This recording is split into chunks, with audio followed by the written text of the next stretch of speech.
고백드립니다. 전능하사 천지를 만드신 하나님 아버지를 내가 믿사오며 그의 아들 우리 주 예수 그리스도를 믿사오니 이는 성령으로 잉태하사 동정녀 마리아에게 나오시고 본디오 빌라도에게 고난을 받으사 십자가에 못 박혀 죽으시고 장사한 지 사흘 만에 죽은 자 가운데서 다시 살아나시며 하늘에 오르사 전능하신 하나님 우편에 앉아 계시다가 저리로서 산 자와 죽은 자를 심판하러 오시리라. 성령을 믿사오며 거룩한 공회와 성도가 서로 교통하는 것과 죄를 사하여 주시는 것과 몸이 다시 사는 것과 영원히 사는 것을 믿사옵나이다. 아멘. 우리 찬송가 447장 찬송가 447장입니다.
자연 같은 곳을 주 허락해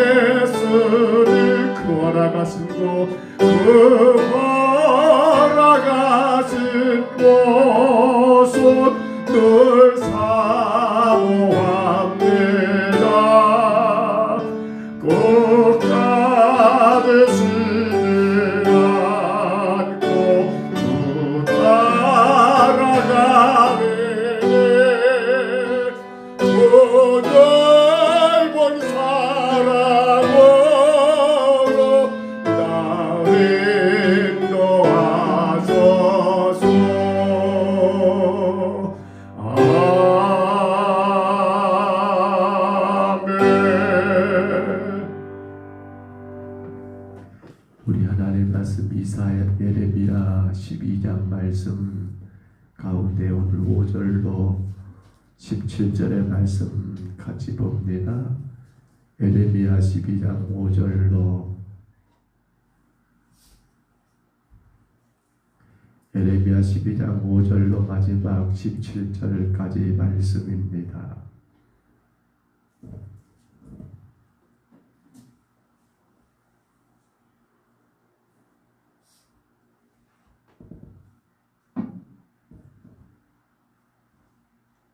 에레미야 12장 5절로 17절의 말씀, 어제 말씀 이어서입니다. 5절부터 17절까지 우리 말씀 같이 봤습니다. 만일 내가 보행자와 함께 달려도 피곤하면 어찌 능히 말과 경주하겠느냐. 내가 평안한 땅에서는 무사하려니와 요단강 물이 넘칠 때에는 어찌하겠느냐. 내 형제와 아버지 집이라도 너를 속이며 내 뒤에서 크게 외치나니 그들이 내게 좋은 말을 할지라도 너는 믿지 말지니라. 내가 내 집을 버리며 내 소유를 내던져 내 마음으로 사랑하는 것을 그의 원수의 손에 넘겼나니 내 소유가 숲의 사자같이 되어서 나를 향하여 그 소리를 내므로 내가 그를 미워하였음이로라. 내 소유가 내게 대하여는 물이 있는 배가 아니냐. 매들이 그것을 에워싸지 아니하느냐. 너희는 가서 들 짐승들을 다 모아다가 그것을 삼키게 하라. 많은 목자가 내 포도원을 헐며 내 몫을 칠박아서 내가 기뻐하는 땅을 항무유로 만들었도다. 그들이 이를 황폐하게 하였으므로 그 항무지가 나를 향하여 슬퍼하는도다. 온 땅이 황폐함은 이를 마음에 두는 자가 없음이로다. 파괴하는 자들이 광야의 모든 벗은 산 위에 이르렀고 여호와의 칼이 땅 이 끝에서 저 끝까지 삼키니 모든 육체가 평안하지 못하도다. 물과 밀을 심어도 가시를 거두고 수고하도도 소득이 없은즉 그 소사르로 말미암아 스스로 수치를 당하리니 이는 여호와의 분노로 말미암음이라. 내가 내 백성 이스라엘에게 기업으로 준 소유를 손을 대는 나의 모든 악한 이웃에 대하여 여호와께서 이와 같이 말씀하시니라. 보라, 내가 그들을 그 땅에서 뽑아 버리겠고 유다 집을 그들 가운데서 뽑아내리라. 내가 그들을 뽑아낸 후에 내가 돌이켜 그들을 불쌍히 여겨서 각 사람을 그들의 기업으로 각 사람을 그 땅으로 다시 인도하리니 그들이 내 백성의 도를 부지런히 배우며 살아있는 여호와라는 내 이름으로 맹세하기를 자기들이 내 백성을 가리켜 바알로 맹세하게 한 것 같이 하며 그들이 내 백성 가운데 세움을 입으려니와 그들이 순종하지 아니하면 내가 반드시 그 나라를 뽑으리라. 뽑아 멸하리라. 여호와의 말씀이니라. 아멘. 우리는 지금 에레미야의 설교, 에레미야서의 본론에 해당되는 제1부 그 설교 가운데 이제 네 번째 메시지가 뭐였던가요? 하나님과 맺었던 언약을 파기한 그 백성들에 대하여 심판을 경고하는 그러한 메시지의 오늘 마지막 결론에 해당되는 내용의 말씀을 우리가 봅니다. 어제 기억하신가요? 악인의 형통함, 의인의 권고함. 어제 에레미야는 하나님께 그렇게 질문을 던졌었지요. 하나님, 악인의 형통함이 어찌된 일입니까? 이게 말이 됩니까? 라고 그렇게 마치 탄원하듯이 그렇게 던졌던 그 질문. 오늘 보면은 그 질문에 대한 여러분 항변 섞인 질문에 대한 하나님의 답변의 내용이 오늘 본문인 것을 우리가 볼 수 있습니다. 5절 6절을 잠깐 다시 봐보세요. 거기 보시면 에레미야의 문제 제기 뭐였습니까? 바로 악인의 형통함에 대한 문제 제기에 대해서 하나님이 직접 답변을 하기 전에 뭘 말한가요? 그 답변에 앞서서 하나님은 에레미야에게 에레미야야, 네가 네 고향 아나도 사람들에서 받은 박해 때문에 낙심하고 이렇게 마음이 힘들어하느냐? 이건 아무것도 아니어야. 이건 아무것도 아니어야. 지금 에레미야를 하나님이 가볍게 책망하고 있는 거예요. 네가 앞으로 감당해야 할, 네가 앞으로 감당해야 할 그 고난은 이건 아무것도 아니라는 것을 말하면서 이렇게 말하는 것 같아. 에레미야야, 너 이제 더 큰 고난을 준비해야 해. 성도 여러분, 우리가 그렇지요? 우리는 늘 우리 삶의 앞에 나오는 그 어떤 문제, 그 고난 앞에 이게 전부인 것 같습니다. 이보다 더 큰 건 없는 것 같아요. 이건 누구나 마찬가지죠. 내가 당하는 그 고난은 가장 크니까. 그런데 우리 이런 생각을 해보셔야 합니다. 그럴 때마다 주님의 십자가의 고난과 비교가 되는가? 성도의 삶이 글쎄요, 고난의 삶이라면 어떻게 생각하십니까?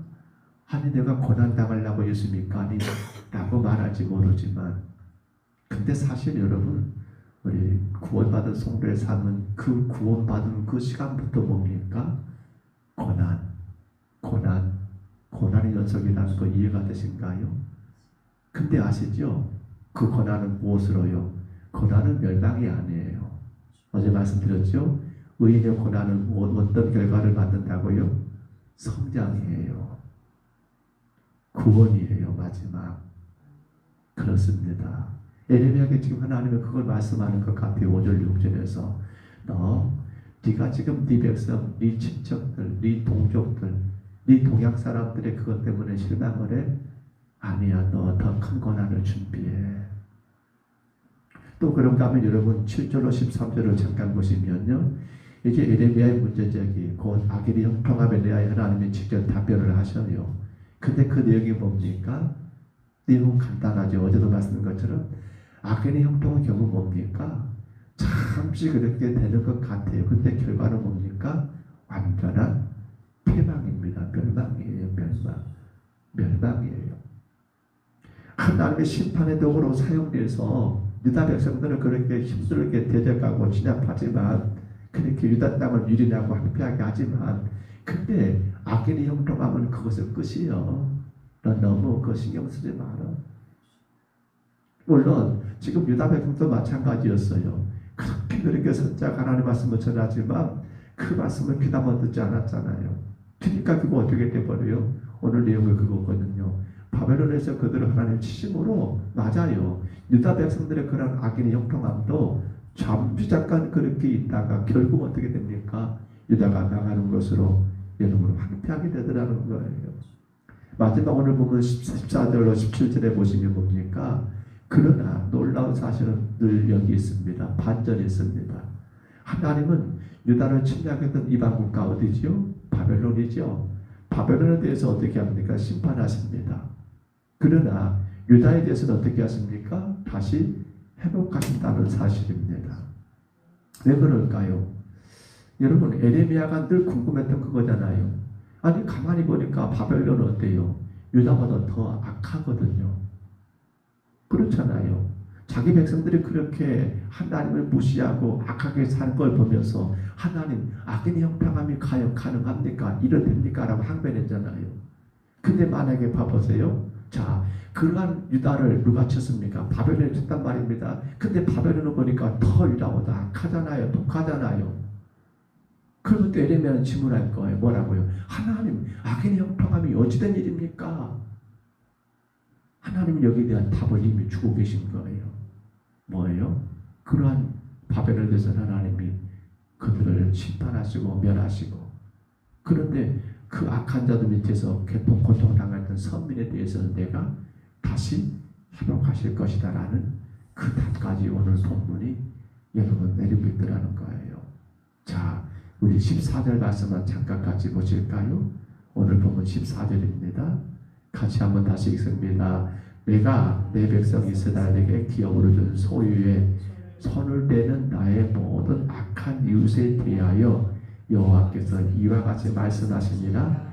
내가 그들을 그 땅에서 뽑아버리겠고 유다 집을 그들 가운데서 뽑아내리라. 아멘. 여기 보시면 뽑아낸다, 뽑아버리고 뽑아내리라, 두 가지 같은 의미의 뽑아낸다는 말, 뽑는다는 말이 여러분 대대적으로 사용된 걸 보게 됩니다. 자, 누구는 뽑아내서 버립니까? 바로 유다를 침략했던 이방국가 어딥니까? 바벨론입니다. 그러면 누구는 뽑아내 주십니까? 바로 그러한 유다를 침략했던 이방국가 바벨론을 하나님이 그들을 뽑아내 버리실 때 그들 안에서 고통당했던 이스라엘 백성들, 선민에 대해서는 하나님 어떤 말입니까? 뽑아낸다는 거예요. 그러니까 앞서 말하는 뽑아버린 거 뭡니까? 멸망입니다. 심판입니다. 뒤에 말하는 뽑아내는 거 뭡니까? 여러분 구원입니다. 바로 소망입니다. 희망입니다. 이 사실이 언제 이루어집니까? 바로 BC 538년경입니다. 누굽니까? 페르시아 왕 고레스가 결국 어딥니까? 그들의 바벨론을 침략하여 그들을 무찌르고, 그리고 페르시아 왕 고레스가 538년경 예수님 오시기 전 뭘 내립니까? 유다 백성들을 다시 고향으로 돌아가는 포로 귀환의 여러분 그러한 정책을 발표합니다. 그때 그게 이루어지잖아요. 누구는 뽑아내 버리시고 바벨론은 뽑아내 버리시고, 누구는 뽑아내어 주시고 유다는 그 가운데 뽑아내 주시고. 그러면 여러분 한 가지 의문이 들지 않습니까? 아니 왜 그러한 유다를 하나님이 그 가운데 뽑아내 주시는가? 왜요? 뭐 때문이에요? 자, 여러분 바벨론도 하나님의 태우신 나라가 아닐까요? 이 땅 우주 만물은 누가 창조하셨지요? 하나님이 지으셨잖아요. 그러면 왜 유다와 바벨론과 유다에 대한 차별이 다르단 말입니다. 뭐 때문입니까? 여러분, 유다가 하나님 앞에 그렇게 보호받을 만한, 유다가 하나님 앞에 그렇게 여러분 사랑받을 만한, 용서받을 만한 특별한 뭔가 있습니까? 없습니다. 다만 한 가지 있다면 뭐가 있습니까? 한 가지 있다는 건 뭐예요? 하나님이 그들과의 언약을 맺었다는 사실입니다. 너희는 내 백성이 되고 나는 너의 너가 되고 하나님의 되고. 이게 참 무서운 겁니다. 우리는 그렇게 말합니다. 핏줄이라는 말을 씁니다. 핏줄. 핏줄. 뭐예요? 미우나 고우나 내 새끼 속상해도 마음 아파도 때로는 그놈들 때문에 힘들고 울고 괴로워하고, 근데 버릴 수는 없어요. 야단을 치고 때로는 냉정하게 관계를 끊어버리고, 그래 네가 고생해봐야지 알지, 네 스스로 이겨내야 해. 그렇게 호되게 부모가 이런저런 것들을 다 해보지만 근데 한 가지 안 되는 게 뭡니까? 버리지는 못해요. 왜 그래요? 핏줄이니까, 내 자식이니까. 근데 하나님과 유다의 관계가 바로 그거예요. 선미란 말이 무슨 말입니까? 언약의 백성이라는 말 아닙니까? 언약의 백성. 오늘 하나님이 바벨론을 뽑아내 버리시지만은 그런 가운데 유다를 뽑아내서 그들을 보호하시고 그들을 구원하신 이유는 다른 그 어떤 이유가 아니라 한 번 택한 당신의 백성으로 언약을 맺었기 때문이라는 사실입니다. 공의의 하나님은 분명코 언약의 백성이라 할지라도 잘못하면 호되게 징계하십니다. 언약의 백성이라 할지라도 하나님의 공의는 여러분 그냥 대충 넘기지 않습니다. 분명코 벌하시건 벌하십니다. 징계하시건 철저하게 징계하십니다. 어떤 때는 소망이 전혀 보이지 않는 듯한 그러한 여러분 징계까지도 우리에게 내려질 때가 있을 겁니다. 그런데 중요한 게 뭡니까? 그것이 끝이 아니라는 겁니다. 그 징계, 그 고난을 통하여 우리 자신들이 죄를 회개하게 되고, 내가 다시금 그리스도의 십자가의 구원 앞에, 은혜 앞에 무릎을 꿇게 되었을 때 하나님은 우리를 다시금 그 고난의 자리에서, 그 환난의 자리에서, 그 엄청난 핍박의 자리에서 우리를 뽑아내서 보호하시고 인도해 내시더라는 사실입니다. 그래서 오늘 성도들 우리에게는 한 가지 공식이 통합니다. 무엇은 있으되 징계는 있으되 무엇은 없다? 멸망은 없습니다. 징계는 있습니다. 왜요? 공이니까 하나님은 공이 하나님. 그러나 뭘 없습니까? 멸망은 없습니다. 반드시 뭐가 있습니까? 구원만 있습니다. 그걸 오늘 하나님은 에레미야에게 똑똑하게 보여주기 위하여 이 말씀을 주셨고, 이제는 지금 그 귀한 사실을 누구에게 지금 멸망해가는 유다의 검들 앞에 선포하고 있더라는 겁니다. 이제 말씀을 정리합니다. 여러분, 그렇다면 우리는 어떤 삶을 살아야 할까요? 아이고 그래, 징계는 있어요. 멸망은 없으니까 되는 대로 살면 되는 겁니까? 아니에요. 우리는 분명히 한 가지 철칙이 있어야 합니다. 나는 하나님의 말씀을 따라 살아야 한다. 삶이 어떠하든 간에, 상황이 어떠하든 간에, 성도가 그 상황에 매게 되면 그때부터 우리에게는 하나님의 뭐가 있습니까? 호되게 호된 징계, 그 내가 우리의 여러분 삶을 내리칠 겁니다. 조금은 답답하고 조금은 힘들 수 있습니다. 말씀을 따라 산다는 것이. 그러나 그것이 뭐가 됩니까? 징계가 아닌 하나님의 보호하심과 인도하심과 살아가는 유일한 통로입니다. 오늘도 우리가 주의 말씀 앞에 겸손히 엎드립니다. 저와 여러분이 새벽에 이 아침에 주님 앞에 올라온 이유는 무엇 때문입니까? 다른 것이 이유가 되면 안 돼요. 나 주님 말씀 따라 살기 위한 것이 되어야 합니다. 말씀 따라 살기 위해서 우리가 이 새벽에 올라와 예배하고 기도하고 모든 것들은 바로 거기에 다 집중되어야 합니다.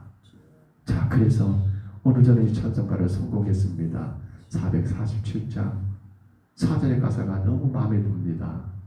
저 영광 빛난 곳을 주 허락했으니 그 허락하신 곳을 늘 사모합니다. 끝까지 치지 않고 주 따라가리니. 그렇습니다. 끝까지 치지 않고 주 따라가는 것, 그게 뭡니까? 말씀 따라가는 것입니다. 그렇게 따라가는 자, 주 넓은 사랑으로 늘 인도하소서. 오늘 우리의 삶의 하루하루가 때로는 여러분이 원하는 거, 기대했던 거, 또한 간절히 바랬던 것들이 이루어질 때 너무나 행복하고 좋지만, 그러나 성도가 정말로 행복해야 할 건 뭡니까? 내가 오늘도 주님을 따라가고 있는가? 여기 있어야 합니다. 무엇이 되고 안 되고가 우리 삶의 기쁨과 슬픔의 이유가 아니라 뭐가 말입니까? 내가 지금 주의 말씀을 따라가고 있는가가 우리 삶의 기쁨이요. 혹 내가 세상 것 때문에 주의 말씀을 따라가지 못하고 있다면 이건 내가 가슴을 치고 통회하고 주 앞에 회개해야 할 이유가 되어야 한다는 것. 사랑하는 성도 여러분, 정말 우리 그 마음으로 사셨으면 좋겠습니다. 저 영광 빛나는 곳을 주가 우리에게 이미 허락했습니다. 그 허락하신 곳을 우리는 지금도 사모합니다. 그렇게 해서 어떻게 합니까? 끝까지 치지 않고 말씀을 따라 가십시다. 오늘의 하루가 혹 내 삶에 힘들고 어려울 수 있습니다. 내가 원치 않는 그 어떤 일들을 만날 수도 있습니다. 그러나 괜찮습니다. 내가 지금도 주를 따라가고 있다면 괜찮습니다. 내가 주의 말씀 의지하고 있다면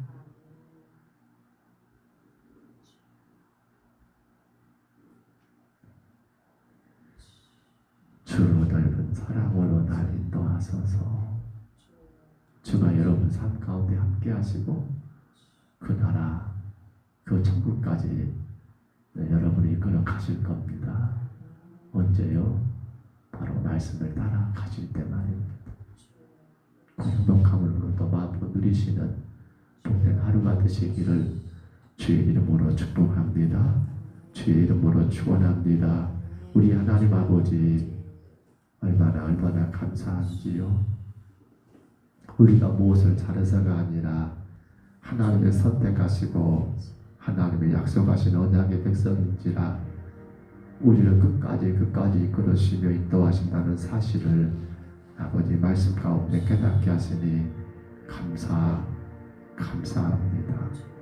징계는 있으되 멸망은 없고 징계는 있으되 반드시 구원이 있기에 오늘도 주님 저희들 주의 말씀을 따라가는 복된 하루가 되기를 간절히 소망합니다.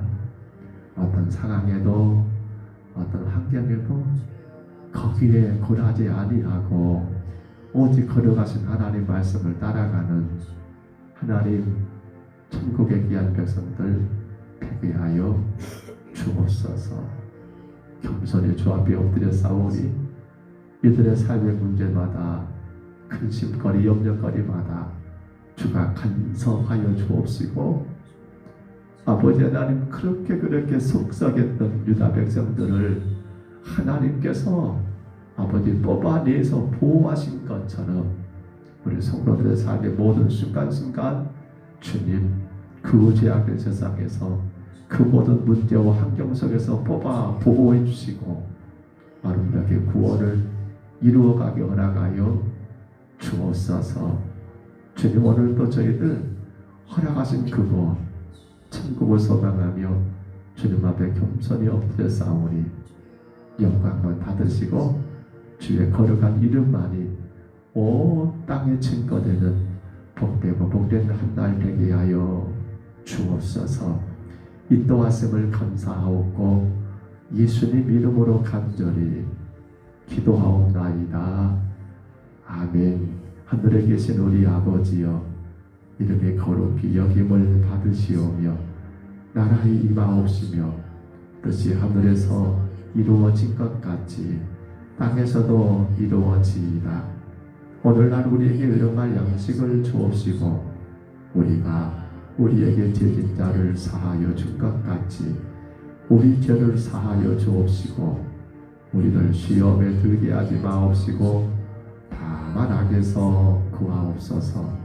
백의 나라와 권세와 영광이 아버지께 영원히 있사옵나이다. 아멘. 우리 아침에 간절히 기도하십시다. 뽑아내 버리셨던 바벨론, 그나 뽑아서 보호받는 유다 백성들, 무엇의 차이입니까? 언약의 차이입니다. 오늘도 주의 말씀을 따라가는 저희들은 주가 모든 환난과 모든 환경과 상황 가운데서 뽑아내어서 보호하실 겁니다. 그러나 우리가 주의 말씀을 따라가지 않게 되면 주님은 여전히 우리 가운데 알 수 없는 문제들, 징계, 환난들, 고통 가운데 우리를 또 연단시키고 또 연단시킬 겁니다. 우리 아침에 간절히 기도하실 때요, 주님 내가 날마다 주의 말씀만 따라가겠습니다. 세상이 어떻게 변하고 사람들이 뭘 한다 할지라도 나는 주의 말씀만 따라가겠습니다. 우리 아침에 간절히 구하시고요. 이제 이달 마지막 주일입니다. 바로 새생명 초청주일입니다. 참으로 귀하고 귀한 새생명들을 초청하여 함께 예배드려야 합니다. 이를 꼭 기도하십시다. 주님, 우리 교회의 태신자들 저 영혼들 살려주십시오. 저 영혼들도 천국을 소망할 수 있도록 은혜 주십시오. 위에서 기도하시고요. 일요일에 이제 돌아온 주의 오후 예배는 태신자 헌신 예배로 드립니다. 우리 태신자들 이름을 한 사람 한 사람 불러가면서 기도할 거예요. 정말 주님 이 영혼들 주가 간섭해달라고 간구할 거예요. 주님 영광만 받으시옵소서. 간절히 위에서 기도하시고요. 또한 기도하실 때 우리 평동성북교회가 하나님의 큰 사명을 감당하는 거룩한 교회가 되도록 종과 우리 온 성도들이 오직 주님의 뜻만을 바라보며 전진해 나가는 교회가 되도록 이어서 기도하시기 바랍니다. 육신의 질병과 아픔 때문에 고통당하는 많은 성도를 위해서 기도해 주시고요. 하나님, 저들을 전도하고 예배해야 합니다. 전도하고 예배해야 합니다. 그리할 수 있도록 주님 힘을 주시기를 간절히 기도하시기 바라고요. 우리의 자녀들 우리가 다시 한번 생각해 봅니다. 우리의 청년들 바로 그들이 참으로 귀중하고 귀중한 존재들입니다. 온전한 성도입니다.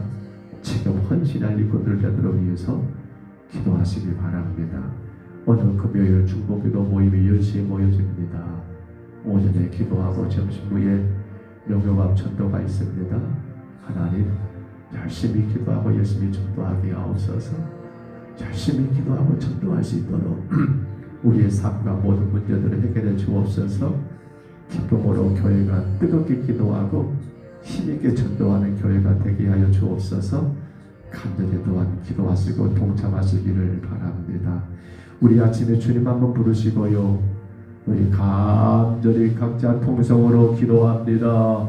주님